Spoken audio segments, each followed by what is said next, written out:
Uh, Hello, and in this lecture, we will talk about rather an easy topic that's URL optimization. Basically, that is a part of an on-page optimization. Okay, so just keep in mind that whenever you are creating a URL structure for your site, you need to keep a couple of things in your mind. Okay, so one of the things that you need to keep in your mind is that your URL structure should be neat. Okay, and it should not have any it shouldn't have any they shouldn't be clumsy. Okay, they cannot be your clumsy URLs. Okay, so if you look at this screenshot, okay, this URL, you can see the URL Google crawling and indexing. Okay, I'll highlight this Google crawling and indexing. It is a very neat URL. Okay, the other thing that you need to keep in your mind is your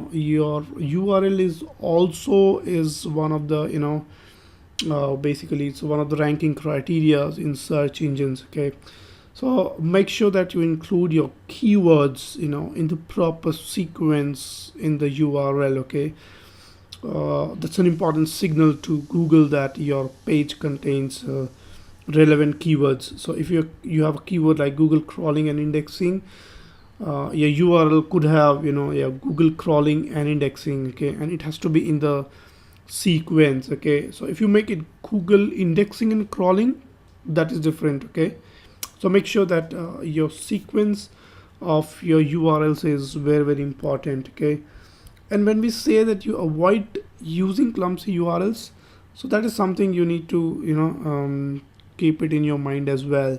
Okay, how do you avoid those clumsy URL? Don't put question marks or don't put special characters like underscores in the URL. Avoid using that. Instead, use the symbol dash. That works pretty much better for a URL. Okay, so that is something which you need to keep in your mind. And a good URL with good keywords looks better on the Google search screen when your results appear on the search page.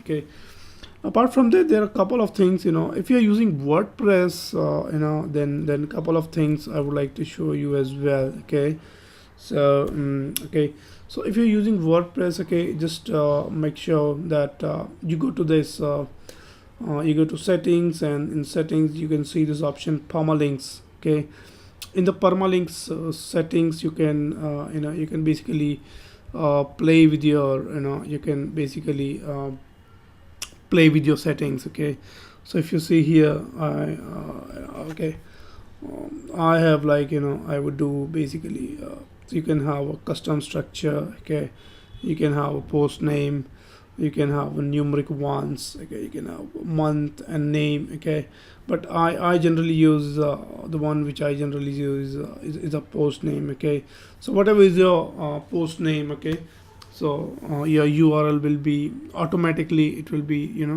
whatever title you give. Okay, it will automatically populate that in the URL. Okay, I'll show you how I actually do it on uh, how I actually do it on my blog. Okay, I'll go here. You can see now here, this is my post. Okay, just wait, let me go up.